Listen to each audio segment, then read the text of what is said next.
Bila emas ada dekat tangan, persepsi kita tentang emas ni akan berbeza. Berbanding yang beli emas sekadar nampak nombor dengan kertas. Yang beli emas digital, persepsi dia pada emas sama macam saham. Walaupun namanya emas, di tangan dia tak ada apa-apa selain daripada nombor dan kertas. Jadi, bila harga jatuh, dia nampak rugi. Sama macam melabur dalam saham. Tapi penyimpan emas fizikal, bila harga jatuh, dia tetap senyum. Inilah peluang dia beli barang mahal pada harga murah.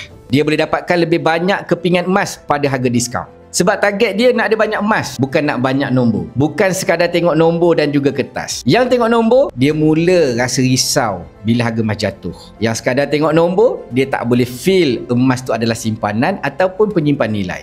Walaupun kata dia beli emas, iaitu nombor digital ni, yang tengok tu membuatkan otak dia masih lagi konflik antara simpanan ataupun pelaburan. Orang lain dah simpan emas fizikal sampai 1 kilo untuk satu keluarga. Dah boleh ada tabungan kukuh, dah boleh tutup hutang dan boleh beli hartanah hasil daripada simpanan emas. Tapi dia masih lagi sibuk berhujah sama ada emas ni simpanan ataupun pelaburan. Sebab tu majoriti pakar emas dunia bila bercakap pasal emas, mereka fokus emas fizikal. Emas terbaik adalah emas yang ada di tangan kita sendiri, bukan yang kita tengok pada skrin. So kalau tuan-puan nak saya bantu tuan-puan beli emas fizikal dengan Public Gold, klik link dekat bio saya untuk daftar akaun secara percuma, ataupun boleh tinggalkan detail tuan-puan di batch servis yang saya sediakan. Jangan lupa follow saya untuk info emas dan juga kewangan.